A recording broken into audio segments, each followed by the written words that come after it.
Gente, olha só, o governo federal liberou mais de 33 milhões de reais para a ação da Defesa Civil e 54 cidades atingidas pelos desastres. Mas um detalhe importante nessa história: essas cidades que vão receber não tem nada a ver com as cidades atingidas pelas chuvas agora.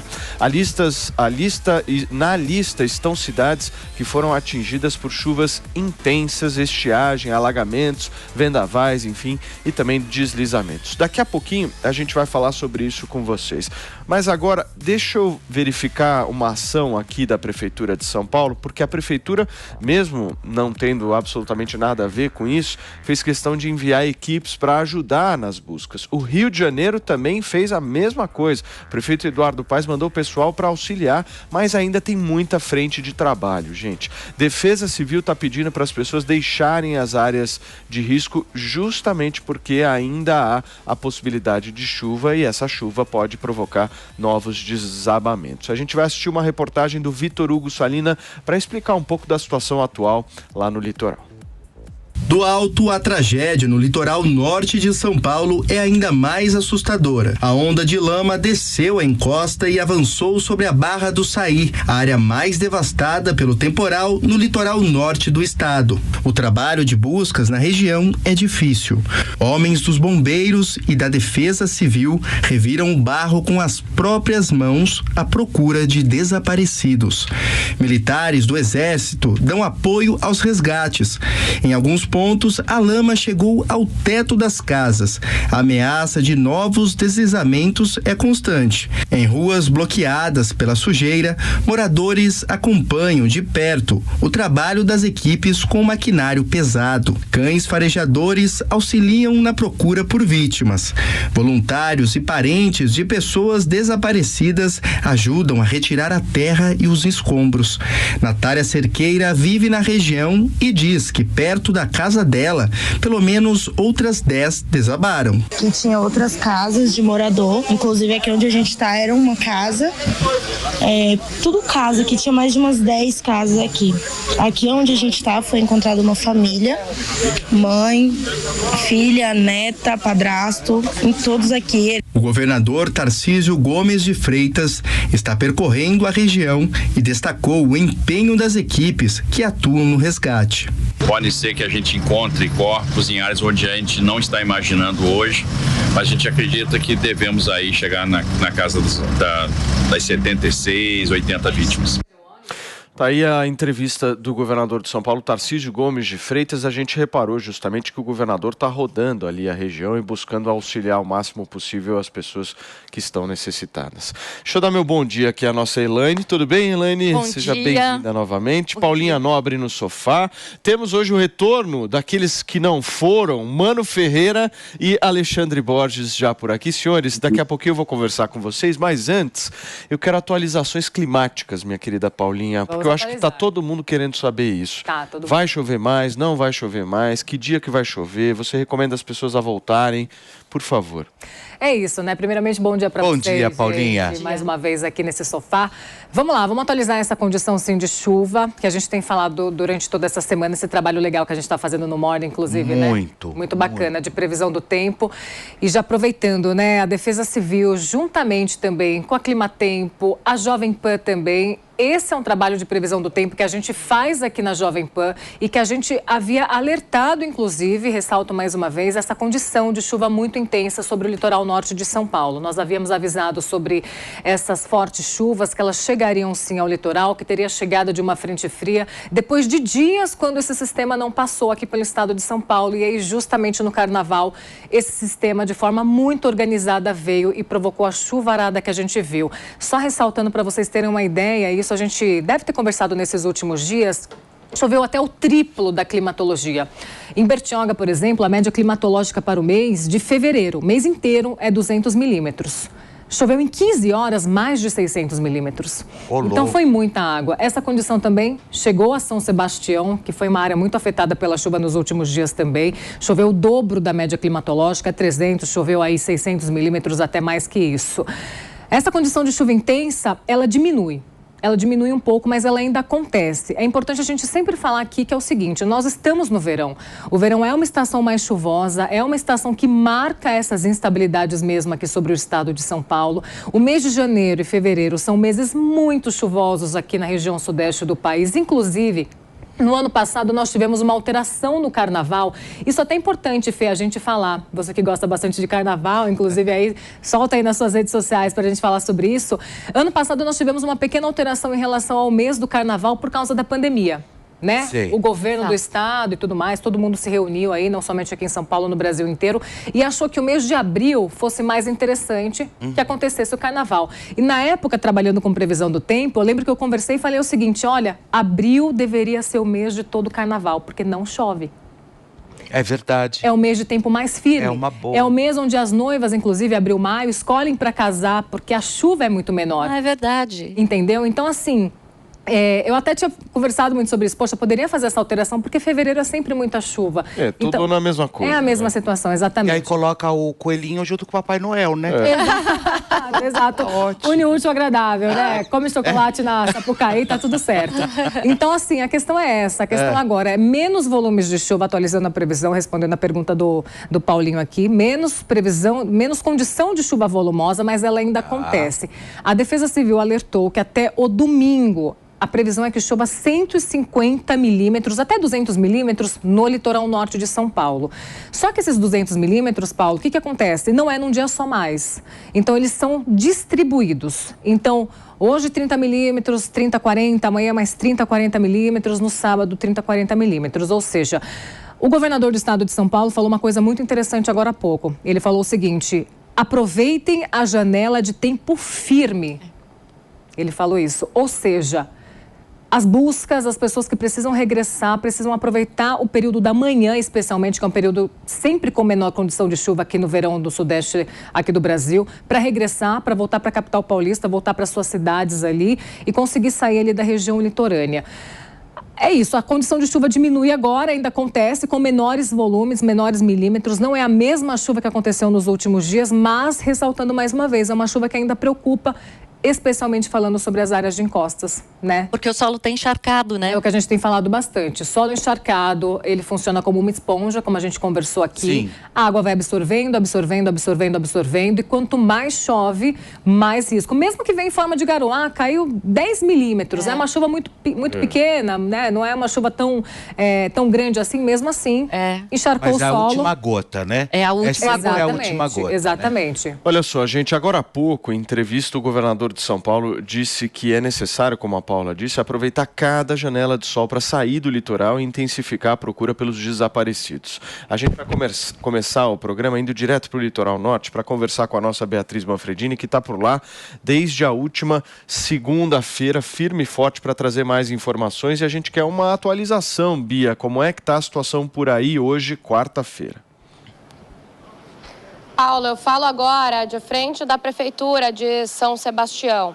O governador Tarcísio de Freitas, ele acabou de sair daqui ao lado do prefeito Felipe Augusto e eles estão seguindo até o L ponto aqui próximo, porque a ministra do Meio Ambiente, Marina Silva, chegou. Juntos eles vão fazer um sobrevoo aqui às regiões mais afetadas. E depois a expectativa é que eles retornem aqui para a Prefeitura para fazer uma reunião e também conversar com a imprensa. O governador já adiantou que o tom dessa conversa com Marina Silva deve ser exatamente um tom olhando para o futuro, para como evitar que isso aconteça novamente, já que a gente sabe que não só aqui em São Paulo, mas em todo o país, em períodos de chuva, essas tragédias são recorrentes, infelizmente.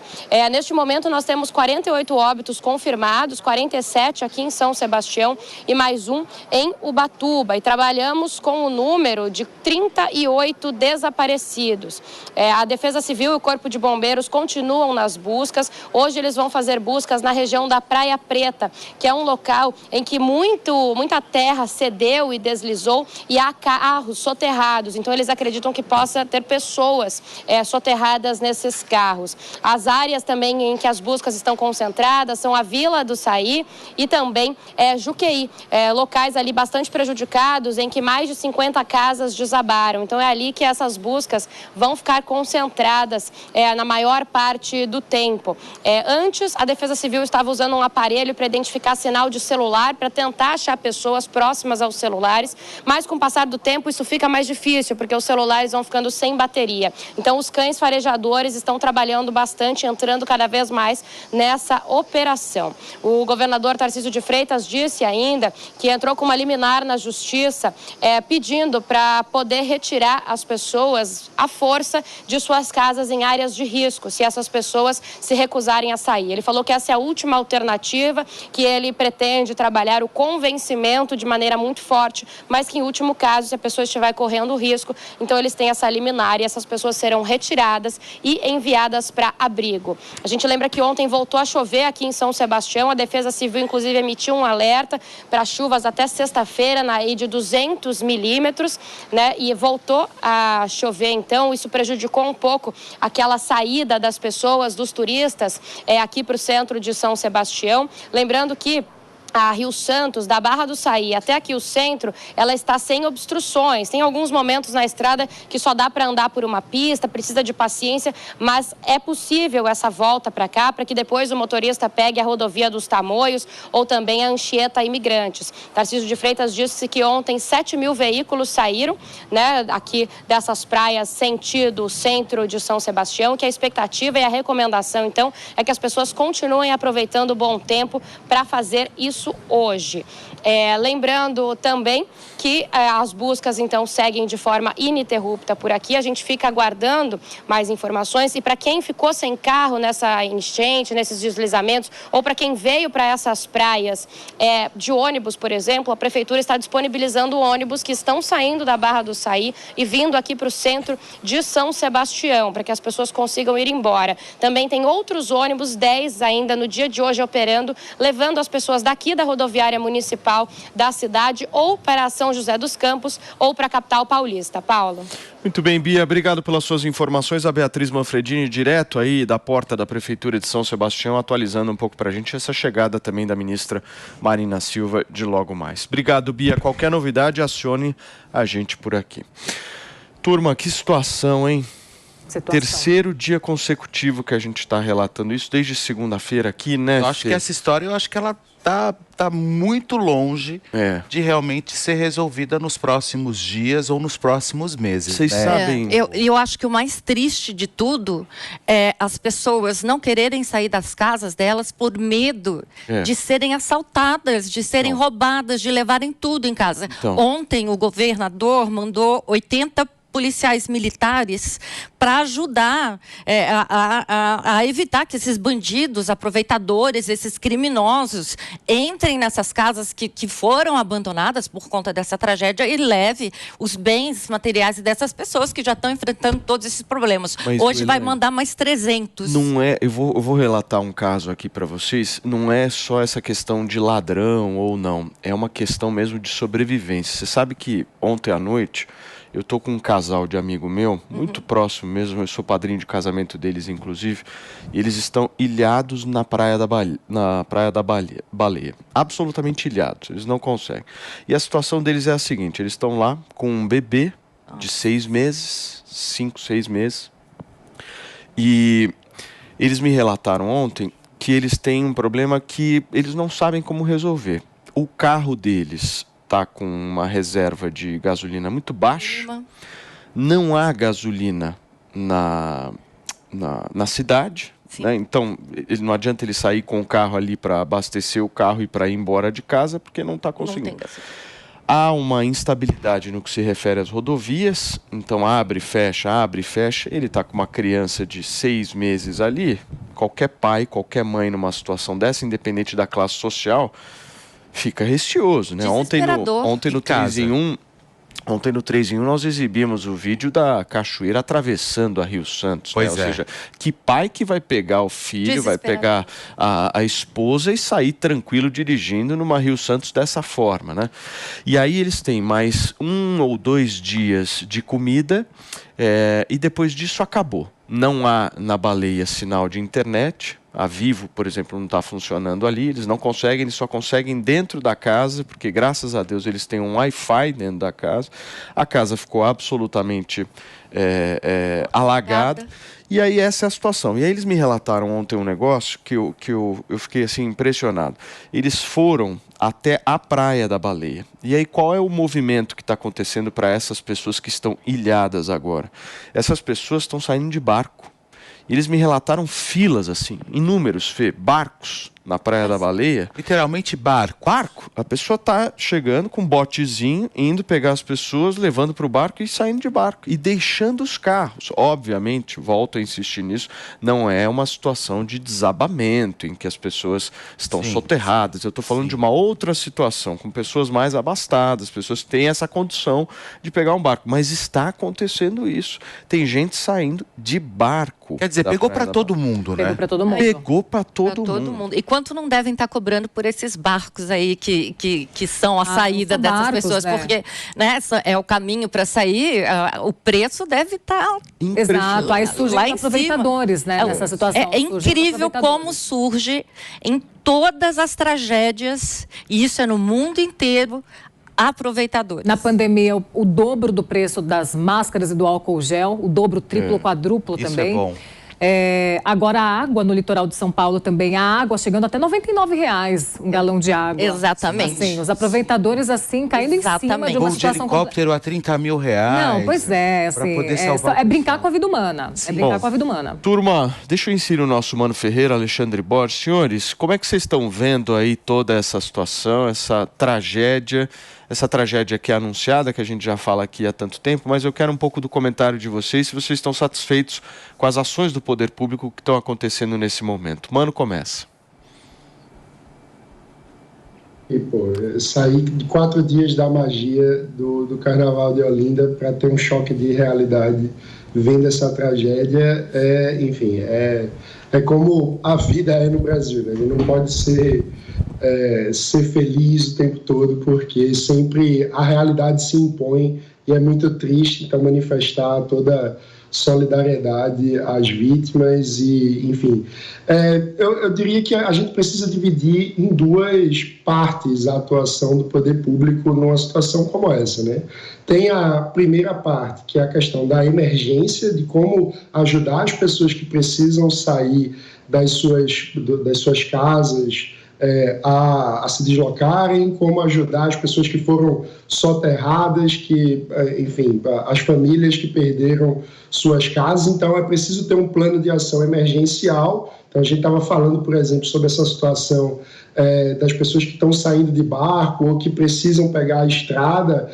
É difícil até lidar com essa questão, por exemplo, do aumento dos preços, porque do ponto de vista do funcionamento da economia, o preço sobe quando algo se torna escasso. E aí, como que a gente poderia ter uma atuação do governo para resolver esse problema da escassez? Porque, por exemplo, a questão da gasolina, por que está tão cara? Porque tem pouca gasolina, tem menos gasolina do que a necessidade. Então, seria interessante o governo conseguir, de alguma forma, atuar para garantir o fornecimento dessas áreas. Mas a gente sabe que tem um desafio de infraestrutura que não é trivial, porque tem estradas interrompidas. Então, até o fluxo de fornecimento normal de comida, de combustível para essas regiões está afetado. Então, como lidar com essa situação? Não tem uma resposta mágica. Então, é muito realmente difícil lidar com isso. E a segunda parte que a gente precisa avaliar foi algo trazido na reportagem, e com isso eu fico um pouco otimista, que é a questão das medidas de longo prazo, para que essas tragédias anunciadas, que se repetem todos os anos, parem de acontecer. E aí é importante ver a participação da ministra Marina Silva, porque a gente sabe que essas tragédias são um misto de atuação entre a questão ambiental, porque muitas vezes, por exemplo, essas encostas precisam ter uma vegetação que seja capaz de ampliar a sustentação do solo. Enfim, tem toda uma questão ambiental e, claro, de infraestrutura também. Então, é importante ver, nas medidas de longo prazo, uma atuação conjunta das áreas de políticas públicas ambientais e infraestruturais. A gente precisa Então, cobrar nessas duas frentes. E aí, do ponto de vista da emergência imediata, eu acho que a gente precisa ainda ter respostas sobre como o governo pode ajudar a prover, por exemplo, o combustível para que as pessoas possam aproveitar esse momento de tempo firme, como falou o governador Tarcísio, para sair, porque é isso, o tempo está firme, é bom que quem pode aproveite esse momento para sair, mas a gente sabe que tem os desafios infraestruturais, né? Como que alguém que, por exemplo, não está com combustível vai poder sair se não tem combustível. Então, é importantíssimo que o governo preste atenção nesse tipo de problema. Ale, como é que você está vendo a atuação do Tarcísio nesse caso? Porque ele está lá pé no barro, né? Liderando, se expondo, dando orientação para as pessoas. Eu, pelo menos, tenho uma boa impressão dessa atuação dele. E você?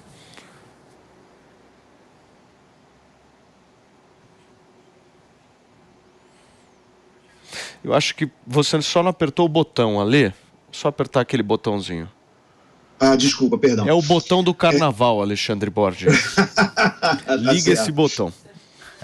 Mas, enfim, o Tarcísio está indo muito bem. Eu acho que esse que é um ponto que a gente deve discutir bastante hoje, que nós estamos todos muito consternados com a tragédia, queremos, inclusive, passar, todos nós, a nossa solidariedade às famílias das vítimas, aos desabrigados, né?